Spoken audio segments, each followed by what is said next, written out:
بسم الله الرحمن الرحيم، والصلاة والسلام على رسول الله وآله وصحبه. مرحبا بكم في قناة الثقافة العربية والترجمة.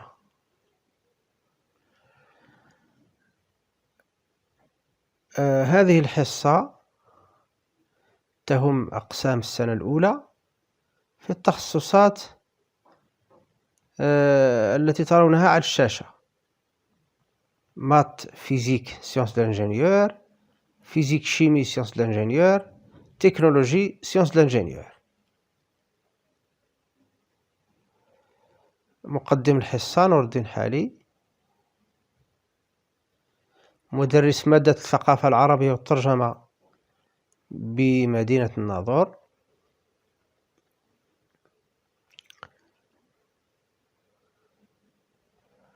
نحن في الدورة الأولى التي ينتظمها المحور الدراسي رهانات الترجمة Enjeux de la traduction.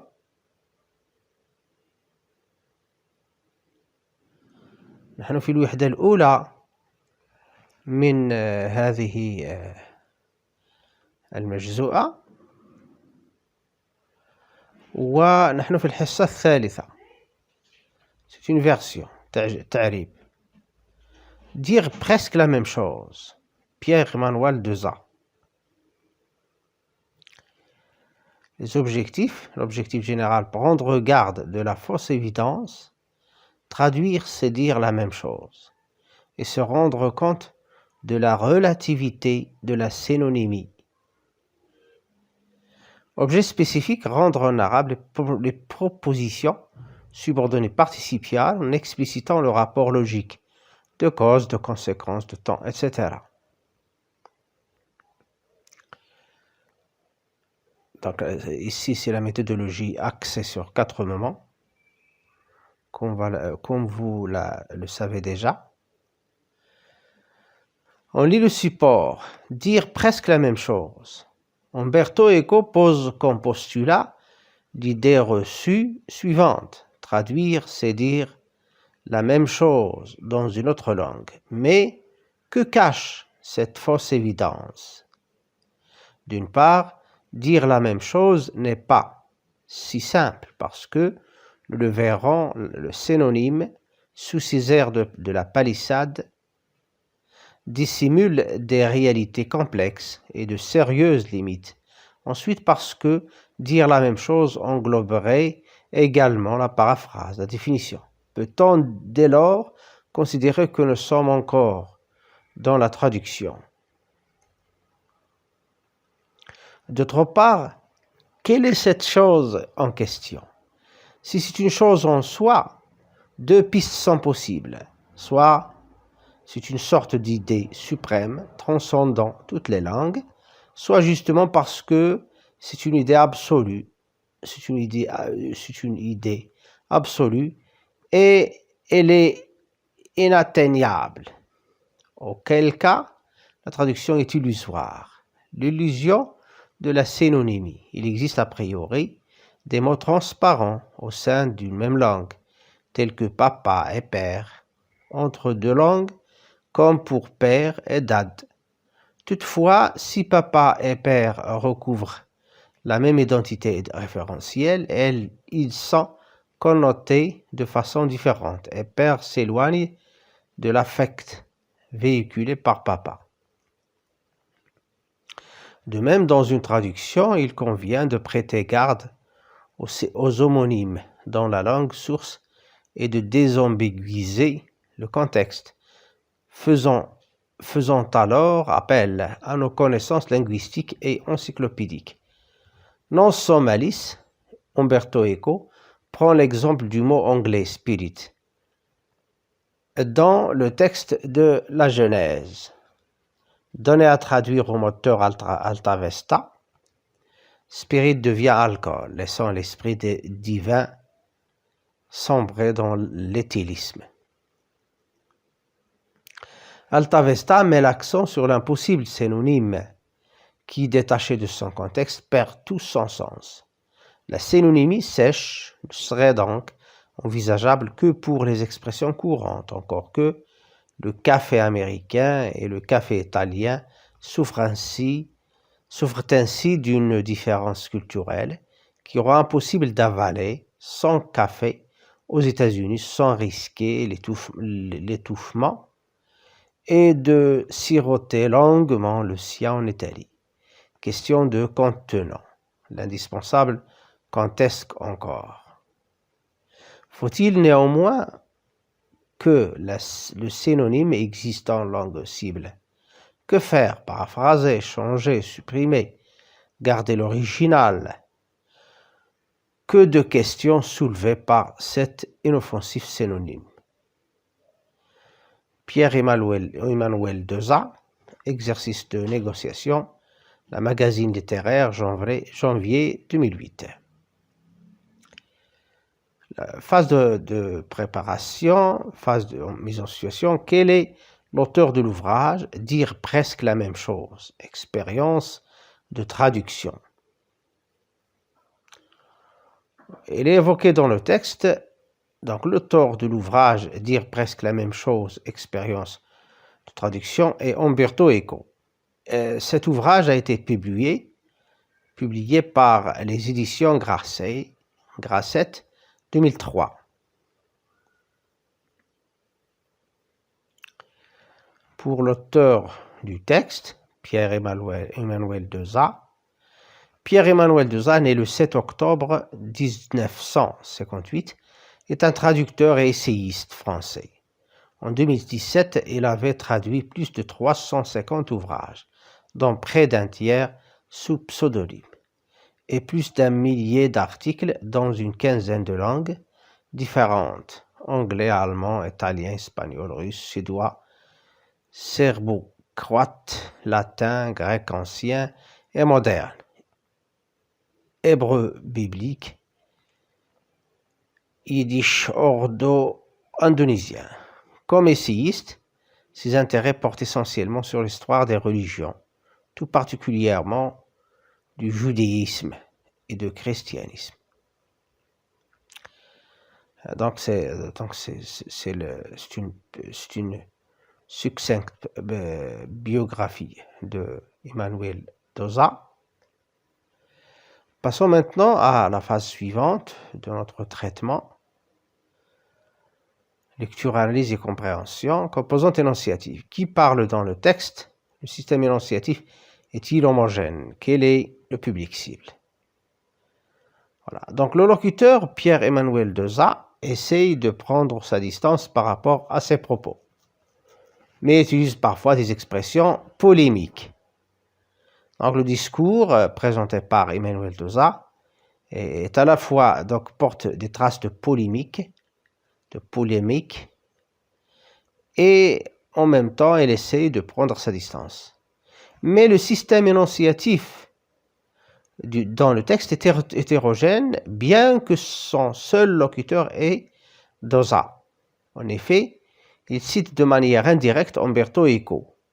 Il prétend que ce dernier pose comme postulat l'idée. Traduire, c'est dire la même chose dans une autre langue, alors que ceci n'est pas vrai. La différence, c'est l'usage de l'adverbe presque. Donc, dans son ouvrage, Umberto Eco discute ou bien traite de la question traduire, c'est dire presque la même chose, et non pas traduire, c'est dire la même chose. C'est-à-dire, il est contre cette idée-là. Umberto Eco est contre cette idée. Mais Emmanuel Deza, comme journaliste, donc il a un point de vue. Mais dans ce cas, que fait le traducteur dans ce cas? Son devoir n'est pas de corriger, il traduit seulement. Donc on va traduire le texte comme il est, sans donner aucun point de vue.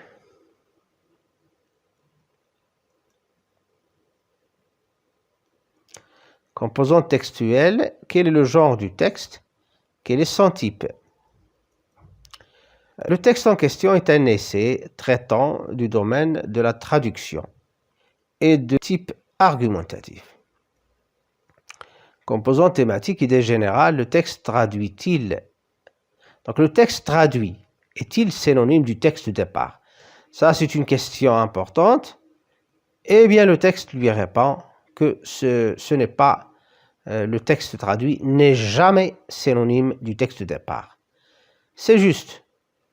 D'ailleurs, c'est le même point de vue de Umberto Eco dans son ouvrage. Voilà. Passons à la préparation à la traduction, tournure linguistique. Donc, on a cette expression sous ces airs de la palissade, en ligne 6. Voilà le contexte. D'une part, dire la même chose n'est pas si simple parce que le verron, le synonyme sous ces airs de la palissade, dissimule des réalités complexes. خلف ظاهر بديهية سخيفة. Non sans malice. Non sans malice, Umberto Eco prend l'exemple du mot anglais spirit dans le texte de la Genèse. ليس دون مكر ودهاء. ليس دون مكر ودهاء. وبالتالي أو فقط بمكر ودهاء. بمكر ودهاء. On passe maintenant au lexique et à la terminologie, l'idée reçue. L'idée reçue, الفكرة الشائعة. الفكرة الشائعة. Fausse évidence. المقولة المغلوطة. الحقيقة المغلوطة. Dès lors, on va voir d'après le contexte, peut-on dès lors. Dans ce cas, on l'a traduit par والحالة هذه. Par والحالة هذه.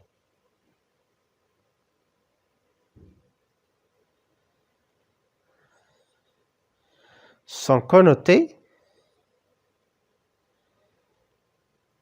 يفهمان مجازيا.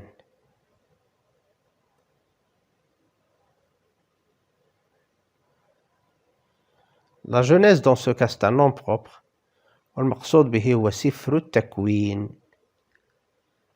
C'est une version de l'évangile. Encore que exprime l'opposition, on le sait déjà. وإن كان.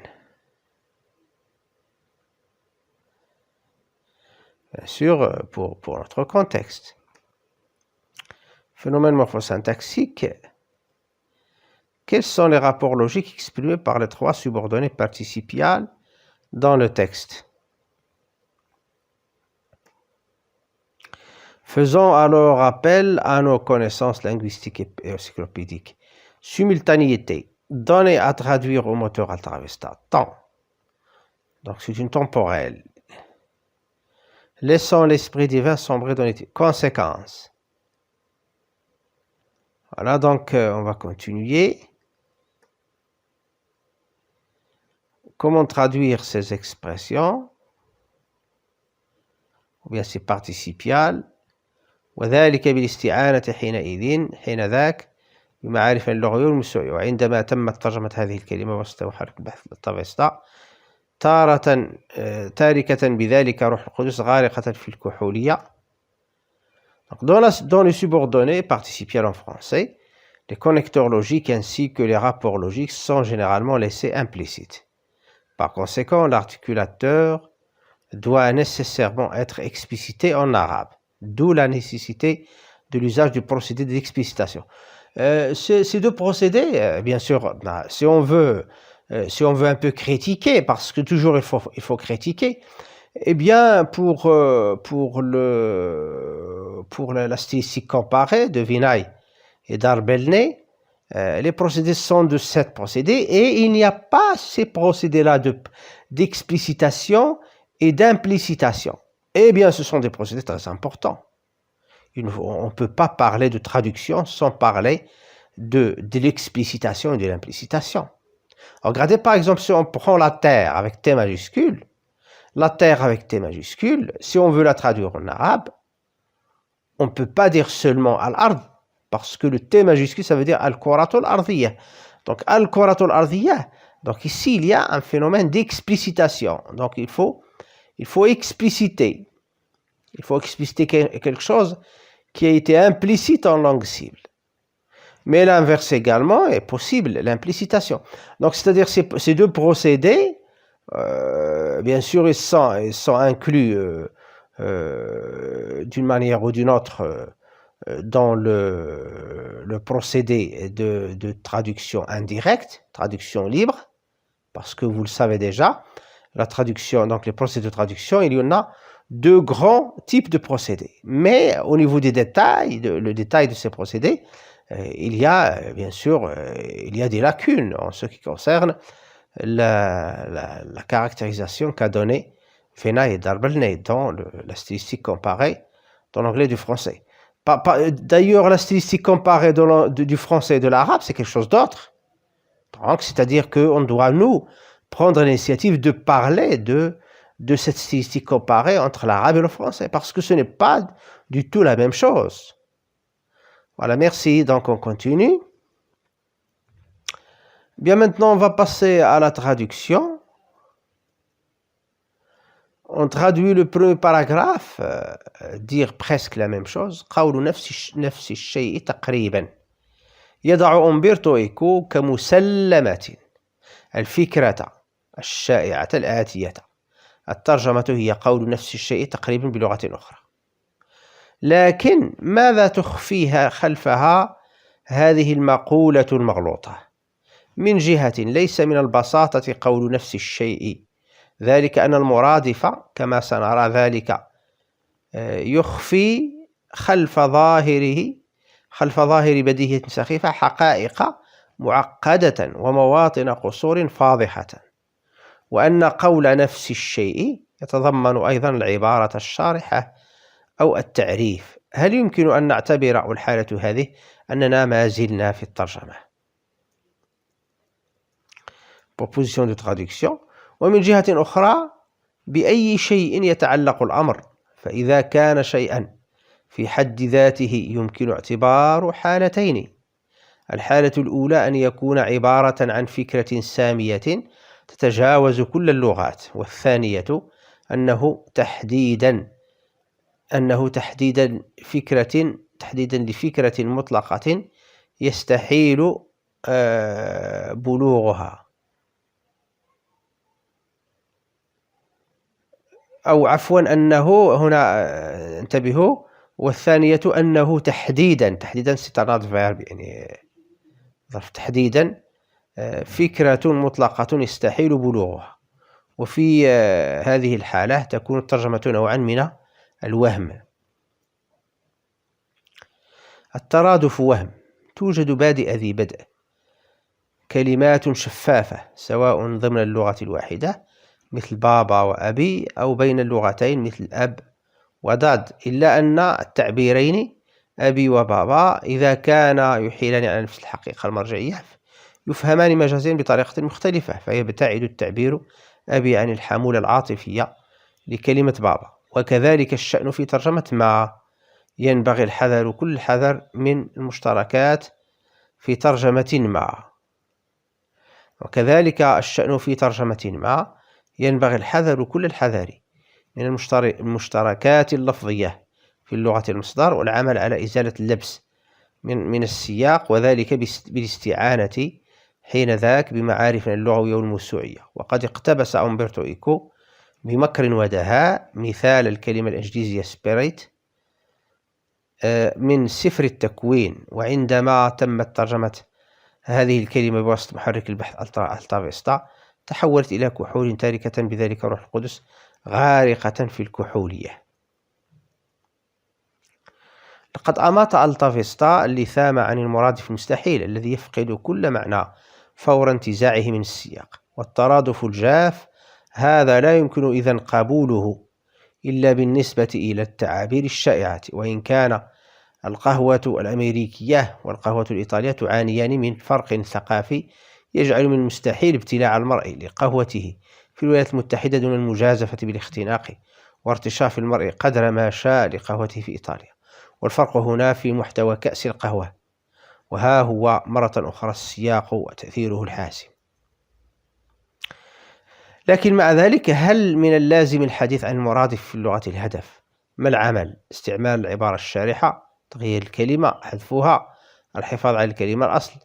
هي كثير من الأسئلة تطرح حول مسألة هذا الترادف الذي يبدو بسيطا. بير إيمانويل دوزا، تمارين المفاوضة، المجلة الأدبية، ماجازين ليترير، يناير 2008. نعم، شكرا لكم على الانتباه لهذا الدرس، وحياكم الله وحفظكم الله وسدد خطاكم مستمعاتنا الكريمات، وإلى اللقاء.